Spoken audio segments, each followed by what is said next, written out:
Peoples party का खालिद मकबूल सिद्दीकी के बयान पर सख्त रद्द-ए-अमल। सेनेटर वक़ार मेहदी ने कहा, जब MQM नहीं थी तो पीपल्स पार्टी कराची में मौजूद थी। वो ज़माना गुजर चुका जब वोटर्स को कहा जाता था तुम्हारा वोट हो चुका।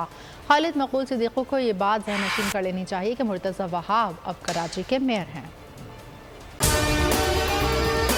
और अगर आपको हमारी ये वीडियो पसंद आई है तो लाइक पर क्लिक कीजिए।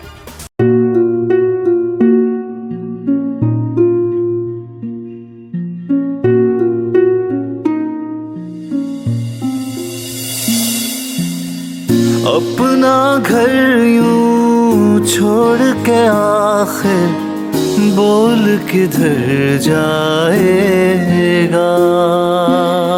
ये जो पड़ा है वक्त कड़ा है, वक्त गुजर जाएगा। अब जिंदगी फैसले की घड़ी, सारी मईशत किधर है खड़ी।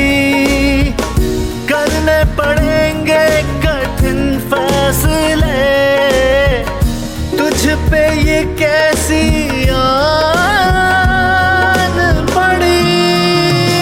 देखना अब कुछ यूं बदलेगा हमारा पाकिस्तान, खुशियाँ वापस ला कर देगा हमारा पाकिस्तान। देखना अब कुछ यूं बदलेगा हमारा पाकिस्तान, खुशियाँ वापस ला कर देगा हमारा पाकिस्तान।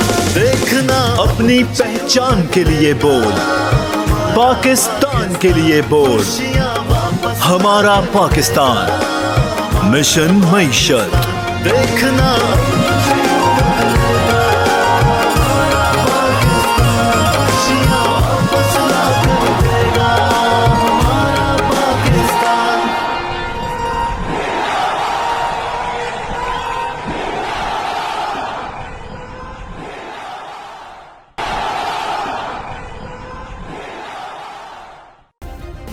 सब्सक्राइब करें और बेल दबाएं ताकि कोई खबर रह न जाए।